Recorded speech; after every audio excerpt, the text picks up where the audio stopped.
Welcome to Devasana lifestyle. என்னோடய சேனலை subscribe பண்ண எல்லாருக்கும் நன்றி. இப்போ தான் முதலாக என்னோடய வீடியோ பார்க்குறீங்க அப்படின்னா சேனலை சப்ஸ்கிரைப் பண்ணிவிட்டு பாருங்கள். கூடவே பெல் ஐக்கானை கிளிக் பண்ணுங்கள். தேங்க்யூ. இன்றைக்கி ஒரு சூப்பரான சத்தான ஒரு சமையல் குறிப்பு தான் பார்க்க போகிறோம். இதுக்கு நான் 1 டம்ளர் இட்லி அரிசி, 1 டம்ளர் போல் பச்சரிசி, கொஞ்சம் முழு உளுந்து 1/4 டம்ளர், அதாவது தோல் இல்லாத உளுந்து, 2 ஸ்பூன் போல் துவரம்பருப்பு, 1 ஸ்பூன் போல் வெந்தயம் கிளிப் மிஸ் ஆகிட்டு, இது எல்லாத்தையுமே நல்லா வாஷ் பண்ணிவிட்டு 4 to 6 ஹவர்ஸ் ஊற வச்சு எடுத்துக்கிட்டோம். இப்போ இதில் மிக்ஸி ஜார் எடுத்துகிட்டு இது எல்லாத்தையுமே போட்டு தோசை மாவு பதத்துக்கு நம்ம அரைச்சிக்க போகிறோம். அரைச்சாச்சு. இப்போ கொஞ்சமாக இதில் உப்பு சேர்த்துக்கலாம். கொஞ்சமாக 2 ஏலக்காயை நுணுக்கி வச்சுருக்கேன், அதையும் சேர்த்துக்கிறேன். அதுக்கப்புறமா இதுக்கு துருவிய வெல்லம், இதை 3ஐயும் சேர்த்துக்கலாம். உங்களுக்கு எவ்வளோ வெல்லம் தேவையோ அதுக்கு தகுந்த மாதிரி சேர்த்துக்கோங்க. நான் சுகர் பேஷண்ட்டு, எனக்கு கம்மியாக தான் போட்டிருக்கேன்.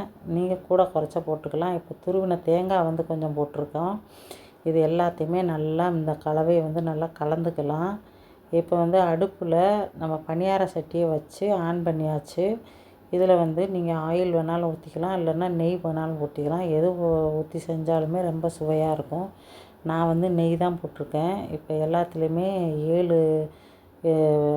7 பணியாரம் ஊற்றுற அளவுக்கு இருக்குது. 7துலேயுமே நெய் ஊற்றியாச்சு. இப்போ மாவையும் இதில் கொஞ்சம் கொஞ்சமாக நம்ம எடுத்து ஊற்றிக்க போகிறோம்.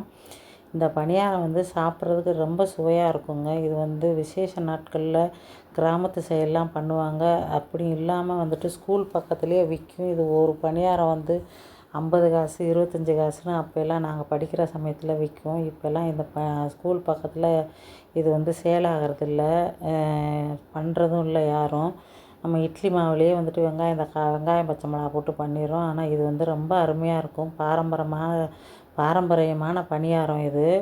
செஞ்சு பாருங்கள் நீங்கள். இது குழந்தைங்களுக்கு இது அரிசி, பருப்பு, வெந்தயம் எல்லாமே இருக்கிறதுனால நல்லா வாசனையாகவும் நம்ம உடம்புக்கு ஆரோக்கியமான பலகாரம் கூட. நீங்கள் செஞ்சு பார்த்துட்டு சொல்லுங்கள். இப்போ ஒரு பக்கம் வெந்துருச்சுங்க. இது எல்லாத்தையும் திருப்பி போட்டு எடுத்தாச்சு. நல்லா செவந்து சூப்பராக வந்திருக்கு. இதே மாதிரி எல்லா மாவையுமே நம்ம ஊற்றி எடுத்துக்கலாம். ஊற்றி எடுத்துட்டு ஒரு வாழை இலையை நம்ம வச்சு அது மேலே எல்லாத்தையுமே இந்த பணியாரத்தை வச்சு நம்ம சாப்பிட்டு பார்த்தோம்னா செம்ம டேஸ்ட்டாக இருக்குது. ரொம்ப ருசி அபரிதமாக இருக்குங்க. நீங்களும் முயற்சி பண்ணி பாருங்கள். உங்கள் குழந்தைங்களுக்கு ஸ்கூல் விட்டு வர்றப்போ இதை பண்ணி கொடுத்து பாருங்கள். இல்லை ஸ்நாக்ஸ் டைமில், மழை காலத்துலேயோ அல்லது சண்டேஸ்லேயோ செஞ்சு பாருங்கள். தேங்க்யூ ஃபார் வாட்சிங்.